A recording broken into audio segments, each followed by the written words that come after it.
Hello बच्चों, आज हम पढ़ रहे हैं प्रयोगशाला तापमापी। हम अन्य वस्तुओं के ताप कैसे मापते हैं?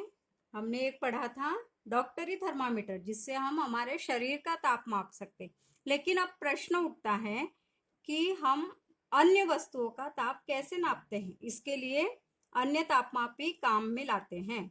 ऐसा ही एक तापमापी है प्रयोगशाला तापमापी। आपके अध्यापक हम आपको बार बार बताते हैं कि हमारे पास प्रयोगशाला में तापमापी है, जिसका हम प्रयोगशाला विधियों के लिए इसका इस्तेमाल हम कर सकते हैं। प्रयोगशाला तापमापी का परिसर प्रायः 10 डिग्री सेल्सियस से 110 डिग्री सेल्सियस तक ताप मापा जा सकता है। ठीक उसी प्रकार इस तापमापी के और भी कई कार्य हैं।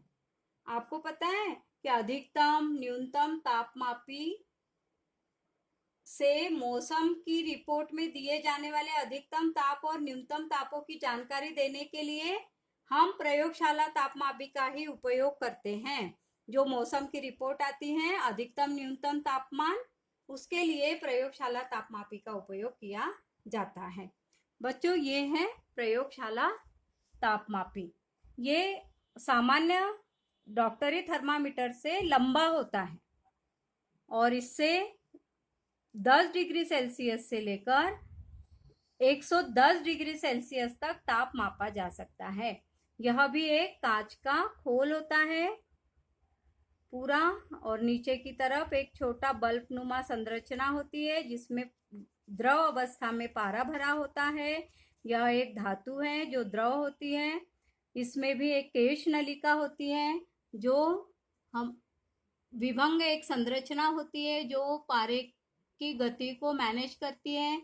ये केश नलिका से पारा ऊपर होते हुए इस तरह हमारा 100 डिग्री सेल्सियस से लेकर 110 डिग्री सेल्सियस तक तापमान दिखा सकता है। प्रयोगशाला हम इस टेम्परेचर को 10 डिग्री सेल्सियस से लेकर 110 डिग्री सेल्सियस तक तापमान माप सकते हैं। प्रयोगशाला के लिए इस्तेमाल के लिए इसमें एक छोटा सा हुक बना होता है ताकि हम इसे टांग सके, क्योंकि इसकी लंबाई अधिक होती है। इस तरह ये आपकी प्रयोगशाला तापमापी है। इसका उपयोग हम प्रयोगशाला में अन्य पदार्थों के, जैसे हमें उबले हुए पानी का ताप लेना है, तो हम इसका प्रयोग करेंगे, क्योंकि इसका कैपेसिटी 10 डिग्री सेल्सियस ताप से लेकर 110 डिग्री सेल्सियस तक होती है। तो हम इसको उबले पानी में ऐसे रखेंगे कि इसके चारों तरफ पानी हो और यह सीधा भी खड़ा रखे। ये हुक से हम इसे टांग भी सकते हैं। इस तरह हम प्रयोगशाला में अन्य पदार्थों का जो भी हम उपयोग में लाना चाहते हैं उसका ताप ले सकते हैं। अब प्रश्न आता है कि इसका उपयोग करते समय हमें क्या क्या सावधानियां रखनी चाहिए। पहला तो तापमापी को ऊर्ध्वाधर रखे, मतलब सीधा खड़ा रखे, तिरछा ना रखे। ताप लेते समय हमें ऐसे नहीं रखना है, सीधा इस तरह से रखना होता है।